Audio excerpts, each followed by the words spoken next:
1 minus alpha બંનેની કિંમતનો ઉપયોગ કરી અને આપણે દાખલો ગણી શકીએ છીએ. તો એમાં આપણે જોઈ શકીએ છીએ કે આલ્ફા એ એનો ગુણાંક છે અને આલ્ફામાંથી આપણે 1 માઇનસ આલ્ફાની કિંમત મેળવી શકીએ છીએ. આલ્ફાની કિંમત તમને 0.4 આપેલી છે. 1 માઇનસ આલ્ફાની કિંમત 0.6 થાય છે એ સમજી શકાય છે. બરાબર. A1 વ્યૂહ માટે A1 માટે આલ્ફા ગુણ્યા મહત્તમ કિંમત પ્લસ 1 માઇનસ આલ્ફા ગુણ્યા લઘુત્તમ કિંમત અથવા તો ન્યૂનતમ કિંમત એનો આપણે ઉપયોગ કરીશું. તો વ્યૂહ A1 માટે આલ્ફા 0.4 છે. એની મહત્તમ કિંમત તમે જોઈ શકો છો કે વ્યૂહ A1 માટે 40 છે. ત્યાર પછી 1 માઇનસ આલ્ફાની કિંમત 0.6 છે. એની લઘુત્તમ કિંમત 10 છે. તો આ બંનેના માટે આપણે ગુણાકાર કરીએ તો અહીંયા 16 વત્તા 6 કિંમત આવશે આપણી પાસે 22. ત્યાર પછી આલ્ફાની કિંમત 0.4 વ્યૂહ A2 માટે મહત્તમ કિંમત છે 40. 0.6 1 માઇનસ આલ્ફાની કિંમત છે. એની ન્યૂનતમ કિંમત 12 છે. આપણે જોઈ શકીએ છીએ એની કિંમત આવે છે 23.2. તો 23.2 આ વ્યૂહ A2 માટેની કિંમત છે. A3 માટેની કિંમત એવી જ રીતે 0.4 મહત્તમ કિંમત 35 છે. 0.6 ન્યૂનતમ કિંમત 15 છે. જવાબ એનો આવે છે 23. A4 માટે જોઈએ 0.4 30 0.6 અને ન્યૂનતમ કિંમત છે આપણી પાસે 16. જવાબ આવે છે 21.6. આ બધાની કિંમત પરથી આપણે એવું જોઈ શકીએ છીએ પહેલા A1 વ્યૂહ માટે 22, A2 માટે 23.2, A3 માટે 23 અને A4 માટે આપણો જવાબ છે 21.6. તો આ બધામાંથી મહત્તમ કિંમત છે એ A2 માટેની કિંમત છે 23.2. તેથી આપણે કહી શકીએ કે હોર્વિચના સિદ્ધાંત અનુસાર વ્યૂહ A2 ની પસંદગી કરવી જોઈએ. તો નિર્ણયના સિદ્ધાંતમાં 4 મુદ્દાઓ એકદમ અગત્યના છે: ગુરુ સિદ્ધાંત, ગુરુ લઘુ સિદ્ધાંત, હોર્વિચ સિદ્ધાંત અને લાપ્લાસના સિદ્ધાંત. તો આ 4 સિદ્ધાંત અનુસાર આપણે શ્રેષ્ઠ વ્યૂહની પસંદગી કરી શકીએ છીએ. હવે પછીનો જે અગત્યનો મુદ્દો છે એ મુદ્દામાં EMV સ્લાઇડમાં તમે જોઈ શકો છો. તો સ્લાઇડમાં EMV નું ફૂલ ફોર્મ છે expected monetary value. Expected monetary value અને ગુજરાતીમાં કહી શકાય અપેક્ષિત નાણાકીય મૂલ્ય. તો અપેક્ષિત નાણાકીય મૂલ્યમાં આપણે વળતર અને સંભાવના બંનેનો ગુણાકાર કરી અને મેક્સિમમ જે કિંમત આવે છે, મહત્તમ જે કિંમત આવે છે એનો આપણે ઉપયોગ કરીએ છીએ. તો મહત્તમ કિંમત આપણે કેવી રીતે મેળવી શકીએ એ આપણે એક્ઝામ્પલ દ્વારા જોઈ શકીએ છીએ. ત્યાર પછી EMV સિદ્ધાંત એ સૌથી અગત્યનો અને પ્રચલિત સિદ્ધાંત છે. આ બધા સિદ્ધાંત જે આગળ આપણે જોયા એના કરતાં વિશેષ આમાં આપણે એનો ઉપયોગ કરી શકીએ છીએ. ત્યાર પછીની માહિતી છે EPPI. તો EPPI નું ફૂલ ફોર્મ છે expected pay of perfect information. Expected pay of perfect information, જેને આપણે કહી શકીએ સંપૂર્ણ માહિતી વખતે અપેક્ષિત ફાયદો. EVPI નું ફૂલ ફોર્મ છે expected value of perfect information, જેને ગુજરાતીમાં આપણે કહી શકીએ સંપૂર્ણ માહિતીનું અપેક્ષિત મૂલ્ય. સંપૂર્ણ માહિતીનું અપેક્ષિત મૂલ્ય. તો એના માટે આપણી પાસે છે EPPI માઇનસ મેક્સિમમ EMV. તો આના દ્વારા આપણે EVPI પણ શોધી શકીએ છીએ. હવે આપણે સ્લાઇડમાં જે એક્ઝામ્પલ આપ્યો છે એની ચર્ચા કરીએ. તો એક્ઝામ્પલ આપણને આ પ્રમાણે આપેલો છે. એક્ઝામ્પલમાં છે એક વસ્તુનું એકમ દીઠ ઉત્પાદન ખર્ચ 50 રૂપિયા છે, જ્યારે તેની એકમ દીઠ વેચાણ કિંમત 80 રૂપિયા છે. જો વસ્તુ અઠવાડિયામાં ન વેચાય તો અઠવાડિયાના અંતે એને 40 રૂપિયામાં વેચી દેવામાં આવે છે. ભૂતકાળના આંકડાને આધારે દર અઠવાડિયે કેટલા એકમો બનાવવા જોઈએ એ આપણો પ્રશ્ન છે. માંગ આપણને આપેલી છે 5, 10, 15, 20 અને અઠવાડિયાની સંખ્યા આપણને આપેલી છે 2, 6, 8 અને 4. તો સૌથી પહેલાં આપણે આ બધી પરિસ્થિતિમાં નફો કેટલો થાય અને નુકસાન કેટલું જાય એની પહેલાં આપણે ચર્ચા કરી લઈએ. તો સ્લાઇડમાં તમે જોઈ શકો છો આપણને એનો વળતર શ્રેણી કેવી રીતે બનાવવો એની આપણે ચર્ચા કરીએ. તો નફો કેટલો થાય?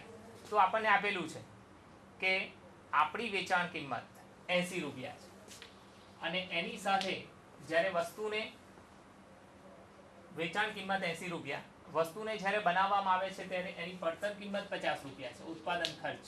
એટલે તમે જોઈ શકો છો કે એકમ દીઠ ફાયદો આપણો 30 રૂપિયા છે, 30 રૂપિયાનો ફાયદો છે. એની સામે નુકસાન અથવા તો ખોટ. તો ખોટ ક્યારે જાય? તો ખોટ ત્યારે જાય કે જ્યારે વસ્તુને વેચવામાં આવે, પણ જ્યારે વેચવામાં આવે છે અઠવાડિયાના અંતે, તો તે વખતે એને 40 રૂપિયામાં વેચવામાં આવે છે, બરાબર? તો આપણો ઉત્પાદનનો ખર્ચ 50 રૂપિયા છે, જ્યારે 40 રૂપિયામાં એને વેચી દેવામાં આવે છે, એટલે એમાં એને નુકસાન થાય છે 10 રૂપિયા. હવે દરેક પરિસ્થિતિને માટે આપણે સ્લાઇડ પર જોઈ શકીએ છીએ એક્ઝામ્પલ, અને એના દ્વારા આપણે એનું કોષ્ટક બનાવી શકીએ છીએ. ઘટના, તો ઘટનામાં આપણે માંગ લઈ શકીએ 5, 10, 15 અને 20. ત્યાર પછી એની સંભાવના. તો સંભાવના કેવી રીતે શોધી શકાય? સંભાવનામાં તમારે ધ્યાનમાં રાખવાનું છે કે આપણને અઠવાડિયાની સંખ્યાઓ આપેલી છે. તો અઠવાડિયાની સંખ્યાઓ આપણને આપી છે 2, 6, 8 અને 4. તો એમાંથી આપણે એનું ટોટલ કરવાનું છે. ટોટલ થાય છે 20. તો એની સંભાવના કેવી રીતે શોધી શકાય?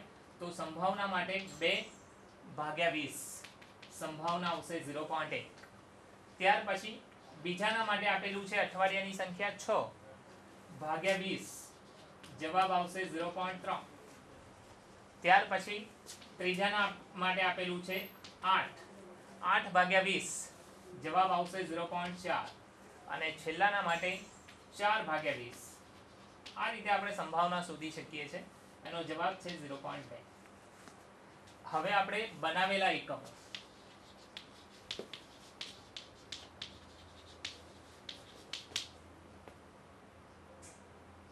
બનાવેલા એકમોમાં આપણે એવું લઈ શકીએ કે બનાવેલા એકમો સૌથી પહેલા ધારો કે 5 છે, તો 5 માટે x અને xp, x એટલે કે વળતર, અને એની સાથે આપણે એનો ગુણાકાર સંભાવના સાથેનો કરીશું, બરાબર? તો સૌથી પહેલા તમે જોઈ શકો છો કે 5 એકમોની માંગ છે, 5 એકમોની માંગ છે અને બનાવેલા એકમો પણ 5 છે. તો એક એકમે એને 30 રૂપિયાનો ફાયદો થાય છે. તો 5 એકમોમાં એને 150 રૂપિયાનો ફાયદો થાય છે. ત્યાર પછી નંબર 2, વસ્તુની માંગ 10 એકમની છે, એટલે લેનાર વ્યક્તિઓ 10 છે, પરંતુ એની પાસે બનાવેલા એકમો ફક્ત ને ફક્ત 5 જ છે. એટલે 5 એકમો બનાવે છે તો 5 એકમો જ વેચી શકશે. 10 એકમો માટે એની કોઈ માંગ અથવા તો લેનાર વ્યક્તિઓને બીજા 5ને પાછા જવું પડશે. એટલે એના માટે એને ફાયદો ફક્ત ને ફક્ત 5 એકમો માટે જ થશે. એ ફાયદો એને 150 રૂપિયાનો છે, 150. સેમ વે 15, 15 એકમોની માંગ છે, 15 જણ લેવાવાળા છે, પણ તેમ છતાં એ ફક્ત ને ફક્ત વેચી શકે છે 5 એકમો. તો એના માટે એનો ફાયદો 150 રૂપિયા ફિક્સ રહે છે. ત્યાર પછી 20 એકમો. તો 20 એકમોનું એની પાસે માંગ છે, પણ એણે બનાવેલા એકમો છે એ ફક્ત ને ફક્ત 5 છે. તો 5 એકમમાં એક એકમનો ફાયદો 30 રૂપિયા, તો 5 એકમનો ફાયદો 150 રૂપિયા. તો 150 રૂપિયા એને ફાયદો થાય છે. ત્યાર પછી આપણે x એટલે કે વળતર અને xp એટલે બંનેનો ગુણાકાર. તો બંનેનો ગુણાકાર આપણે કેવી રીતે કરી શકીએ છીએ? તો 0.1 ગુણ્યા 15, 0.3 ગુણ્યા 15, 0.4 ગુણ્યા 150, 0.2 ગુણ્યા 150. તો આ રીતે આપણે ગુણાકાર કરી શકીએ છીએ.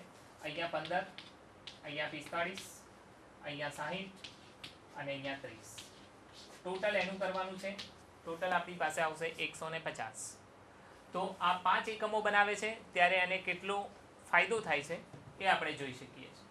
ત્યાર પછી બનાવેલા એકમો ધારો કે આપણી પાસે 10 છે, તો 10 માટે પણ આપણે x અને xp નો ઉપયોગ કરીએ છીએ. વળતર કેટલું મળે છે, એની સાથે એને ફાયદો કેટલો થાય છે એ પણ આપણે જોઈ શકીએ.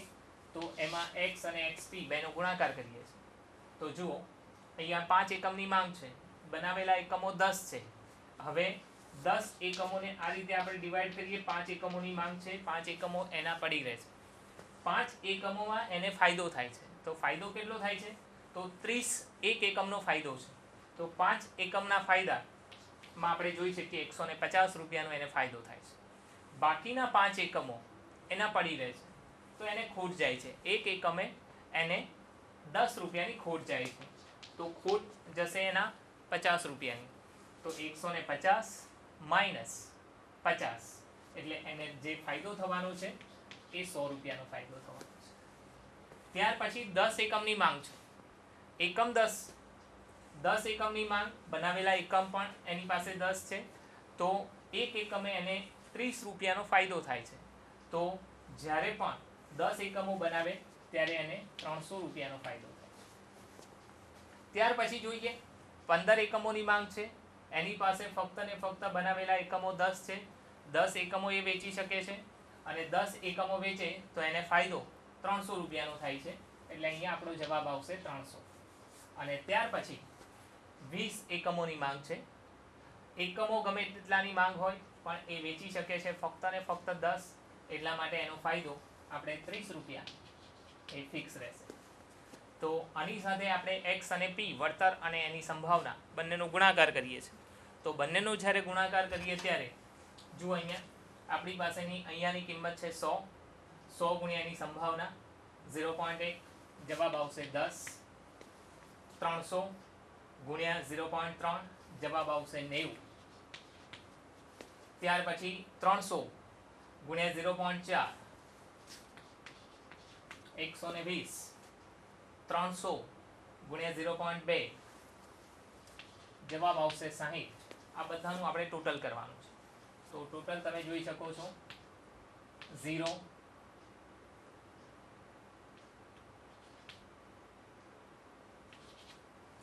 350. આપણે સ્લાઇડમાં જોઈ શકીએ છીએ કે આપણી પાસેની કિંમત છે અહીંયા 280 એનું ટોટલ થાય છે બીજાના વ્યૂ માટે.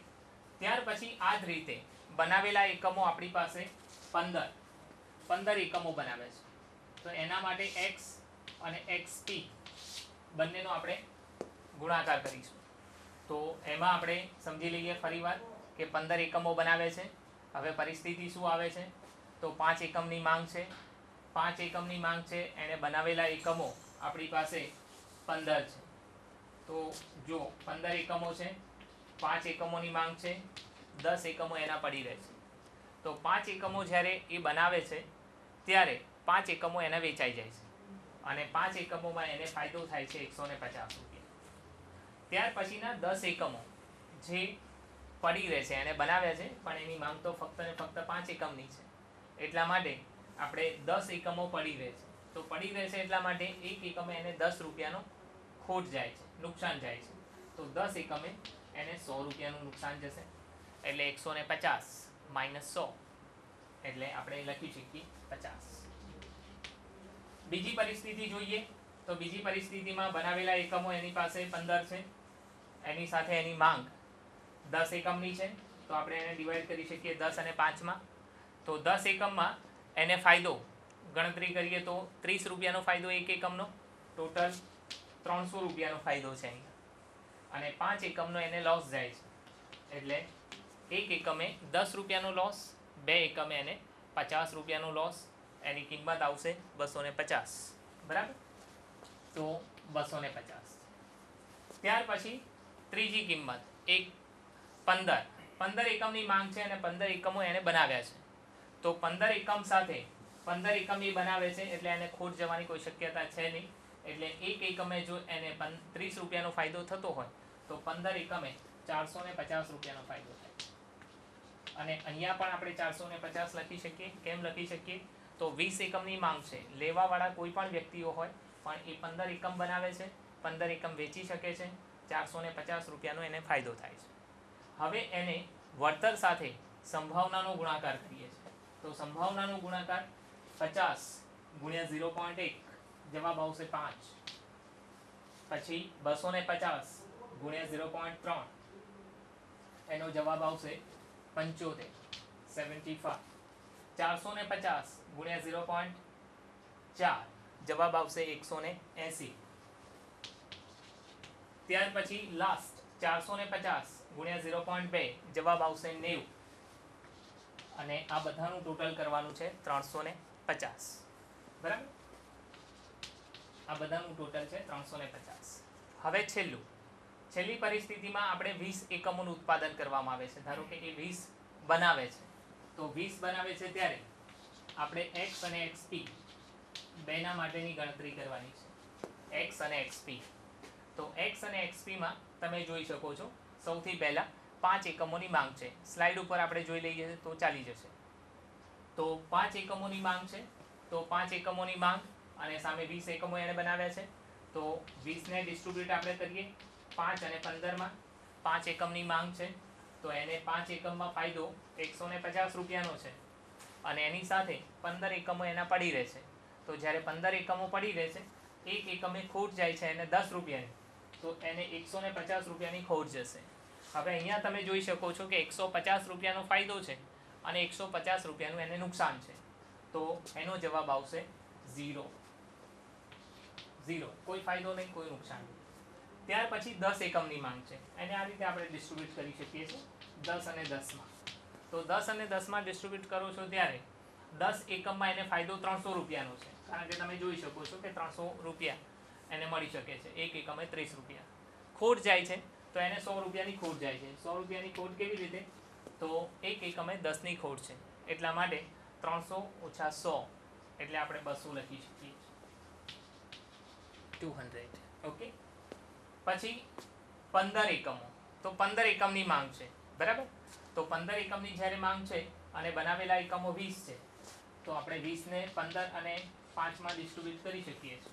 બરાબર, તો પછી 15 અને 20માં ડિસ્ટ્રીબ્યુટ કરીએ છીએ તો અહીંયા 450 રૂપિયાનો એને ફાયદો થાય છે અને એનું નુકસાન 5 એકમનું 50 રૂપિયા છે, એટલે એનો જવાબ આવશે 400.